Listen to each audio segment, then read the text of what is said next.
دلیل دے کر کے جاؤں گا کہ آپ کا چہرہ چاند سے زیادہ حسین ہے، آپ کا چہرہ سورج سے زیادہ حسین ہے، آپ دنیا میں سب سے حسین ہے۔ اللہ اکبر۔ اسلام کا ایک بادشاہ گزرا ہے جسے دنیا ہارون رشید کہتی ہے، اور ان کی ایک زوجہ ہے جنہیں دنیا ملکہ زبیدہ کہتی ہے۔ یہ وقت کی زاہدہ ہے، وقت کی عابدہ ہے، وقت کی رابعہ زمن ہے۔ اللہ اکبر۔ ملکہ زبیدہ وہ خاتون ہے کہ اللہ نے ان سے اتنا عظیم کام لیا کہ حجاز مقدس کی وادیوں میں انہوں نے ایک نہر کھدوائی جس نہر کو نہر زبیدہ کہا جاتا ہے۔ یہ مدینہ کی سرحدوں سے نکلتا ہوا، مکہ کی سرحدوں سے نکلتا ہوا مصر کی وادی تک پہنچا۔ جب ان سے پوچھا آخر اتنا پیسہ لگا کر کے تم نے نہر کیوں کھدوایا، تو انہوں نے کہا حضور کے روضے کی زیارت کرنے والے، کعبہ کا طواف کرنے والے، ان کو پانی کی قلت نہ ہو، اس لیے میں نے اتنی بڑی رقم لگا کر کے اللہ اکبر میں نے نہر کی تعمیر کروائی، ایک نہر کھدوائی۔ اللہ اکبر۔ ملکہ زبیدہ ہو گئے جنہوں نے اللہ کے ایک ولی جناب بہلول سے دنیا میں جنت خریدا تھا۔ ملکہ زبیدہ وقت کی محدثہ ہے، وقت کی فقیہہ ہے، وقت کی شاعرہ ہے، ایک بادشاہ کی زوجہ بھی ہے۔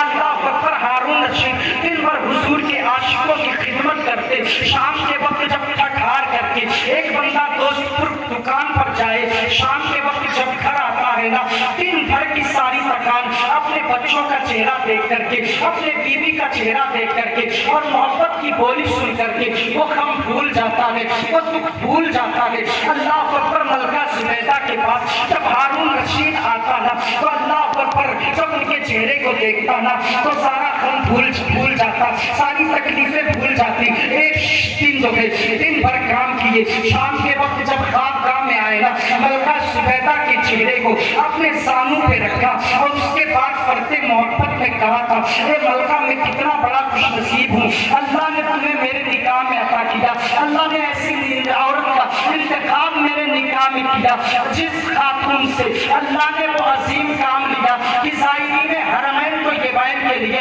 اس نے پانی کا انتظام کروایا۔ اے ملکہ زبیدہ جب تم بولتی ہو نا تو دل میں ایک بجلی سی گرتی ہے نا، سارا غم بھول جاتا ہوں، تیرے زلفوں کی چھاؤں میں ایک سکون محسوس کرتا ہوں۔ ملکہ زبیدہ جو ہے تیرے لب سے جب میں ایک لقمہ اپنے منہ میں ڈالتا ہوں نا تو دنیا کی بڑی عظیم لذت اس غذا میں محسوس کرتا ہوں۔ ملکہ میں بہت خوش نصیب ہوں۔ اب محبت کی باتیں دراز ہو رہی تھی، ملکہ زبیدہ کے چہرے کو دیکھتے، کبھی آسمان پہ چمکتے ہوئے چاند کو دیکھتے، کبھی ملکہ کے چہرے کو دیکھتے، کبھی سورج کو دیکھتے، تو اس وقت ہارون رشید نے کہا تھا اے ملکہ ذرا یہ تو بتا دے کوئی ایسا انسان بھی ہے جسے اللہ نے اس چاند سے زیادہ حسین بنایا ہو، ان ستاروں سے زیادہ جمیل بنایا ہو، آسمان کے نیلگوں جو ہے، فرش جو ہے عرش سے زیادہ حسین بنایا ہو، اس ہواؤں کی جو خوشبو ہے نا، اس خوشبو کی کوئی اہمیت نہ ہو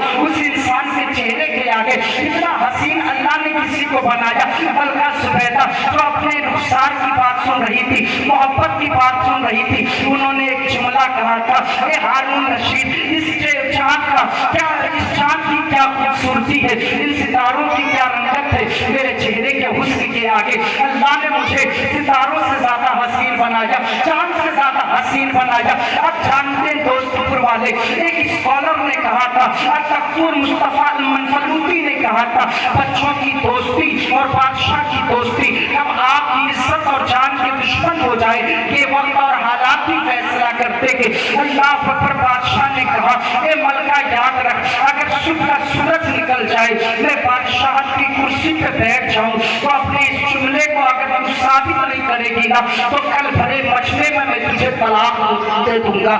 اللہ اکبر۔ جب یہ جملہ سنا نا ہارون رشید کے منہ سے تو ملکہ زبیدہ کی آنکھوں میں آنسو آ گئے، جو اپنے آپ کو خوش نصیب کہہ رہا تھا نا وہ طلاق کے ذریعے اپنے بیوی کو ریلیز کر رہا ہے اپنے لائف سے۔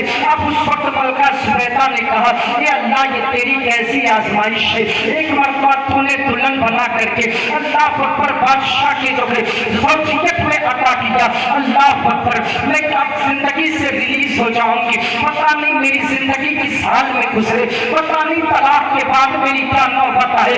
اے آدم کی توبہ کو قبول کرنے والا رب، اب ملکہ زبیدہ نے الگ تکیے کی طرف رخ کیا، ہارون رشید الگ تکیے کی طرف رخ کیا۔ ملکہ زبیدہ کی آنکھوں کے آنسو جب تکیے تک پہنچے نا، دل پہ ایک بجلی سی گری، کہا اے آدم کی توبہ قبول کرنے والا، اے نوح کی کشتی کنارے لگانے والا رب، اے موسیٰ کو جو ہے اللہ اکبر جو ہے فرعون کے جو ہے صندوق سے آزاد کرانے والا، ابراہیم کو نارے نمرود سے بچانے والا رب، اے میرے مولا دہائی ہو تیری، اے میرے مولا تو ہی کرم کرنے پہ آئے گا تو جو ہے زبیدہ کی زندگی پار لگے گی، ورنہ زبیدہ کی زندگی کی نیا جو ہے وہ ڈوب جائے گی۔ اچانک دل میں خیال آتا ہے اے ملکہ گھبرانے کی ضرورت نہیں ہے، جس زبیدہ نے جس بہلول سے تو نے جنت خریدا تھا نا، صبح کا سورج نکلے اس بہلول کے پاس چلے جانا، وہی میرا کام آسان کرے گا۔ کبھی اس کروٹ کبھی اس کروٹ، رات گزرتی ہے صبح کا سورج نکلتا ہے، ملکہ زبیدہ خادموں کے ساتھ جو ہے خادماؤں کے ساتھ جو ہے بہلول کی تلاش میں نکل جاتی ہے۔ تلاشے PCR کے بعد جب بہلول دانا کو پایا، چہرے کا خط و خال دیکھا، آنکھوں میں آنسو کی قطرات دیکھے، فرمایا ملکہ ذرا یہ تو بتا دے، اے ملکہ تیرے چہرے کا خط و خال بتا رہا ہے بہت بڑے غم کے ساتھ آئی ہے، اے ملکہ تیرے چہرے کا حسن بتا رہا ہے بہت مصیبت کے ساتھ آئی ہے۔ کہا حضرت بات ہی کچھ ایسی ہے، یہ میری بات یہ ہے کہ محبت کی باتیں ہو رہی تھی، میں نے اپنے آپ کو چاند سے زیادہ حسین کہہ دیا، میں نے اپنے آپ کو ستاروں سے زیادہ جمیل کہہ دیا۔ اس بات کو لے کر کے میرے شوہر نے کہا اگر تو ثابت نہیں کرے گی تو طلاق دے دوں گا۔ بہلول مسکرائے، کہا اپنے جو ہے محل کی طرف جاؤ، جب بادشاہت کی کرسی پہ بیٹھ جائے گا تب میں آؤں گا، تیرا فیصلہ قرآن سے کروں گا۔ اللہ اکبر دوست والے اب مچل کر کے گفتگو سنے، کہا تیرا فیصلہ میں قرآن سے کروں گا، جس قرآن کے بارے میں مولا کائنات نے فرمایا اگر میرے جوتے کا تسمہ غائب ہو جائے تو میری کوشش یہ ہے کہ میں قرآن سے تلاشوں۔ اللہ اکبر، وہ بہلول دانا نے جب کہا نا وہاں بحث نہیں کیا گیا، وہاں سوال کو نہیں لگایا گیا۔ اللہ اکبر، پلٹ کر کے محل میں آتے ہیں، بادشاہ کی کرسی پر ہارون رشید بیٹھ جاتا ہے۔ جب بیٹھا نہ تو ملکہ بیٹھنا چاہتی ہے، بہلول ہارون نے کہا اے ملکہ ابھی تم مجرم ہو، تم سامنے کھڑی ہو جاؤ، تم کٹہرے میں کھڑی ہو کر کے رات کی باتوں کا ثبوت دو، اس کے بعد جو ہے تم اس کرسی پہ بیٹھنے کی حقدار ہوگی۔ اللہ اکبر، ماحول سج گیا، لوگ درباری آ گئے۔ آج ایک ملکہ جو ہے وہ قیدی بنا کر کے ایک مجرم کی صف میں کھڑی کر دی گئی ہے۔ جب مجرم کی صف میں کھڑی ہو گئی ہے نا، نگاہیں نیچی ہے، دل میں ایک حیا ہے نا۔ اللہ اکبر، اچانک بہلول دانا آتے ہوئے دکھائی دیے۔ جب بہلول دانا کو آتے ہوئے دیکھا نا، ملکہ زبیدہ نے جب دیکھا نا مسکرانے لگی۔ ہارون رشید کرسی سے کھڑا ہو گیا، بازو میں ایک کرسی لگایا، کہا کہ ملکہ وہاں کیوں ہے؟ کہا حضرت رات کی باتوں میں انہوں نے اپنے آپ کو چاند و سورج سے زیادہ حسین کہہ دیا، اگر یہ ثابت نہیں کرے گی تو میں اسے طلاق دے دوں گا۔ فرمایا یہی بات ہے، قرآن تمہارے اس میں ہے، دربار میں قرآن تمہارے محل میں ہے، قرآن کو لایا جائے۔ قرآن لایا گیا، قرآن کو کھولا گیا۔ بہلول دانا نے فرمایا ذرا قرآن کی آئے کریمہ 30ویں پارے میں جاؤ، 30ویں پارے کے صفوں کو پلٹا گیا، فرمایا سورہ 3 پر جاؤ۔ کہا ٹھیک ہے، سورہ 3 کھول دیا گیا۔ کہا میں قرآن کی آیت پڑھتا ہوں، اللہ اکبر، جو غلط ہوگا وہ تم بتانا، صحیح جو ہوگا وہ عمل کرنا۔ بہلول دانا کھڑے ہوئے اور فرمایا میں قرآن پڑھ رہا ہوں، پورے مجمع کی توجہ بہلول دانا کی طرف ہو گیا۔ بہلول دانا نے کہا اعوذ باللہ من الشیطان الرجیم، بسم اللہ الرحمن الرحیم، والتین والزیتون وطور سینین وہذا البلد الامین، لقد خلقنا القمر فی احسن تقویم۔ کہا حضرت قرآن کی آیت غلط پڑھ رہے ہیں، کہا دوبارہ پڑھ دیتا ہوں، لقد خلقنا الشمس